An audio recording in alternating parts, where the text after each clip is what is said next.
Je n'arrive pas bien à comprendre comment on fait coïncider ce qui, en quelque sorte, consiste en une appréciation assez négative d'une religion ou, on peut dire, d'un mouvement sectaire, puisque certaines personnes nous ont dit que ce n'est pas l'islam, mais que c'est plutôt une dérive de l'islam, et comment on peut, finalement, au nom de la laïcité, condamner une idéologie, même si on ne la partage pas.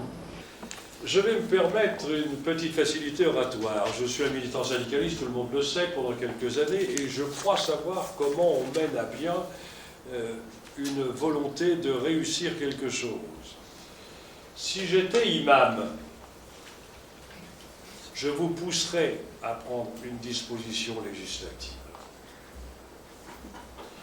Pour ma part, je considère que c'est déjà politiquement une réussite pour les islamistes fanatiques de pouvoir perturber à ce point l'équilibre des pays démocratiques et des pays dits laïques avec tout simplement en provoquant quelques visions vestimentaires de ce genre.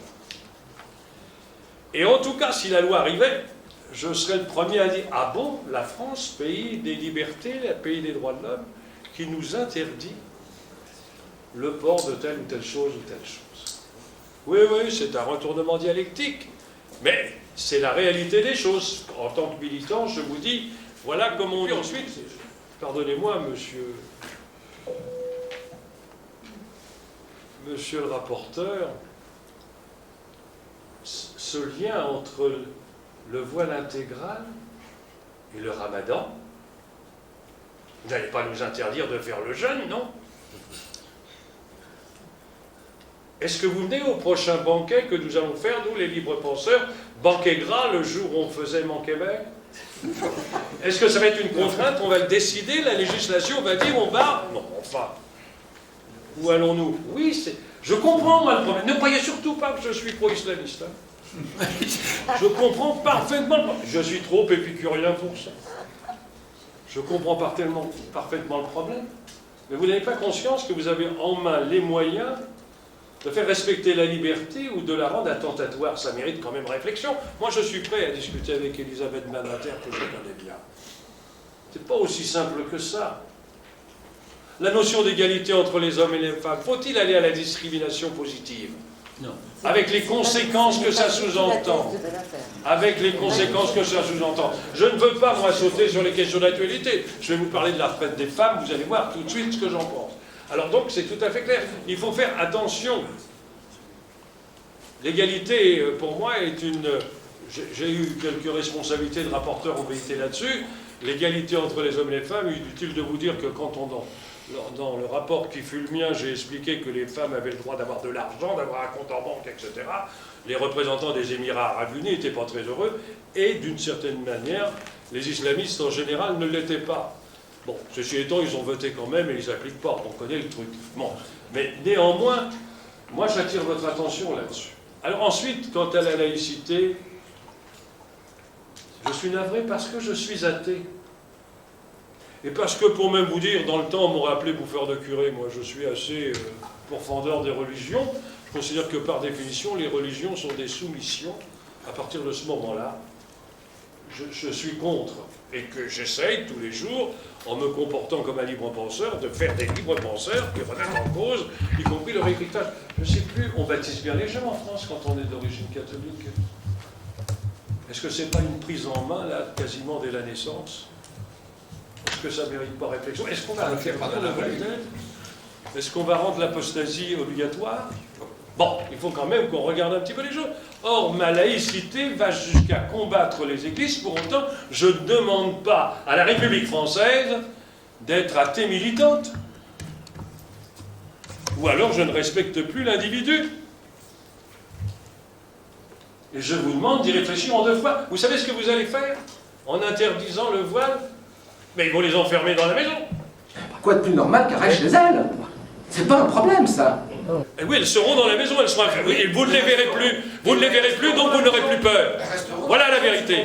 Vous ne les verrez plus et vous n'aurez plus peur. La vérité, c'est ça. Mais si, il est là le problème. Il est là le problème. Alors pour ma part, j'insiste, parce que je crois encore à la République et je crois encore aux représentants républicains et aux citoyens qui ont été élus. Je vous demande d'y réfléchir en deux fois. Vous risquez tout simplement de nous conduire vers une forme de communautarisme organisé, parce que vous allez avoir des interlocuteurs islamistes qui vont venir au nom de l'islam discuter avec vous. Vous allez être obligés de concilier, et là on sera avancé vers le communautarisme. C'est ça, je suis peut-être beaucoup plus laïque que vous.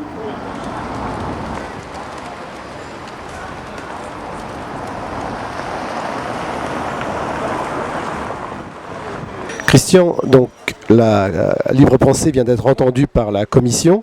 Quel bilan tu tires de cette réunion ?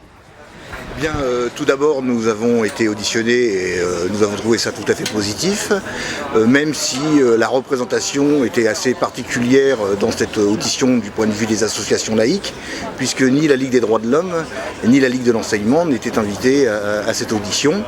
Et la Ligue des droits de l'homme et la Ligue de l'enseignement nous avaient demandé de faire part de notre étonnement et d'indiquer surtout que sur le fond du problème posé par cette commission parlementaire, nous étions les trois associations entièrement d'accord. Alors nous nous sommes rendus à cette audition sur la base du mandat qui avait été donné à l'unanimité des 200 délégués du Congrès national, c'est-à-dire en fait de refuser toute loi d'exception contre une catégorie de la population qu'il faudrait stigmatiser. Donc nous avons expliqué pour notre part que nous dénions l'idée d'espace public et d'espace privé. Nous connaissons la sphère publique et la sphère privée, et la rue fait partie de la sphère privée. Les gens ont le droit de s'habiller comme ils veulent et où ils veulent et quand ils veulent dans cette affaire-là.